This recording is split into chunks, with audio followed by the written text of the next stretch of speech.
This is the inaugural broadcast of Charting Crypto, available only to our Patreon members. Now, friends, we cover every day for you the New York Stock Exchange Bitcoin Index.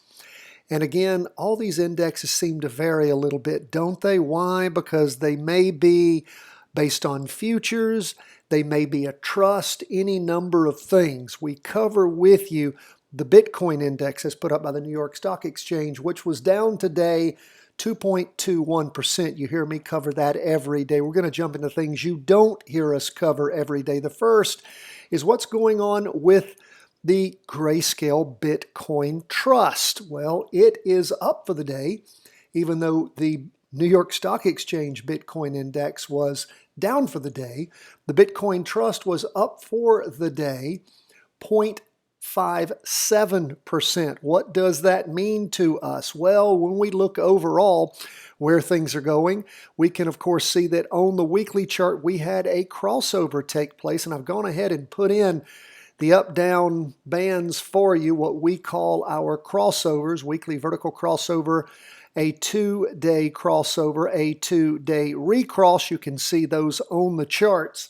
Where are we now going to the fourth week of down movement on Bitcoin? Price percent oscillator crossed over this last Friday, going down. And of course, we see that accelerating as this week moves forward.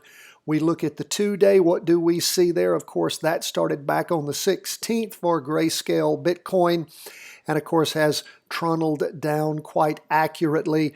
We can see where things have sort of bottomed out, sliding sideways for the last couple of days. What do you need to know about this? Well, you need to, again, start tracking these things. If you're interested in Bitcoin, this is not a time to be buying Bitcoin right now in your practice trades. I always add that caveat. We're not a stock calling service. We're an education firm.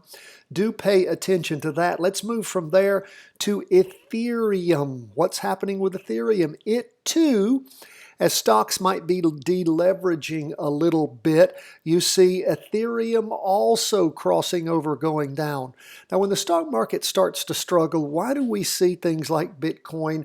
Why do we see things like Ethereum also go down? Well, it could be things such as people having to make margin calls. You'll notice a lot of the same time gold goes down, everything goes down systemically, then it recovers and then moves back up again. So what we see happening also in, as we look at Ethereum, down week for Ethereum. Again, Ethereum up for the day, swinging back up quite nicely, 3.17%. That's why you see that long wick on the bottom. But we did have that crossover on Friday. You can see on the 2-day chart, now the last 2-day candle was the Friday-Monday candle. This latest one, Tuesday, Wednesday, just finished drawing. Price percent oscillator still heading down, not at the steep angle it had been.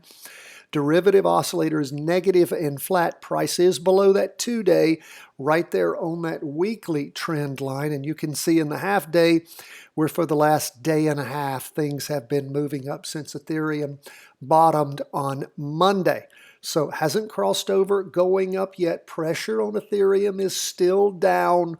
And of course, we see that it is still down on Bitcoin too.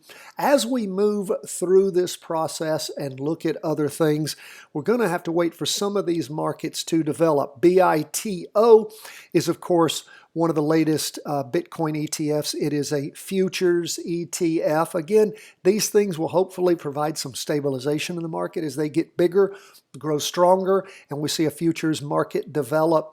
Of course, we have other things like Bitcoin Strategy ETF. That is another one, not a lot going on there as far as length of time in service.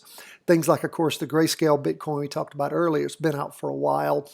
We also have things like these different ETFs that are related to the market. I would encourage you to, again, look at what's happening here, though. It also has been going down. Now, again, you can go back on this, do some backtracking, lay down your trend lines lay down your crossovers and see how accurate those weekly vertical crossovers are, as well as the 2-day recrosses. We had things crossover going down this last week, and of course warned you out of that. As we see across the Bitcoin space, a lot of down movement. We look at this BITW. I find it interesting. Doesn't have a lot of a track record, but what is interesting about it is it tracks 10 cryptocurrencies and it weights them based upon market share. So again, what would you think would be happening? It also is trundling down, not crossing over yet, but is moving down. We look at the next generation economy. Again, this is a NASDAQ ETF, and what is it doing? Of course, it's help tracking some of these cryptocurrency-related companies. It, of course, is moving down. What are you seeing across the board? You're seeing down movement. Same with the Innovative Transaction and Processing ETF. BITQ, not been out very long. Again, some of these are going to develop as we move forward in the future and can accurately track them. Same with the Global XBit blockchain ETF. Same with the digital transformation. Same with, and again, this is developing. So we're going to be in this as it starts to lay itself out and allows us to start tracking and moving forward. We're going to be watching these and moving in them. In the meantime, going to be paying a lot of attention to Ethereum, a lot of attention to Grayscale Bitcoin. We're going to watch as these developed ETFs continue to move along. The overall thing to remember in the sector right now is a lot of downward pressure. That's where we are on our first Charting Crypto. We'll be bringing this to you from now on, my friends. Just another benefit for those of you who are our Patreon supporters. We so appreciate you being with us. Now is not a time to be buying cryptocurrencies in your practice portfolio. Let's wait, let's watch, let's follow, and figure out the best time to jump into things. After this deleveraging takes place, things bottom out, and we get some good signals, we'll be ready to pull the trigger. God bless, my friends. Thanks for your support.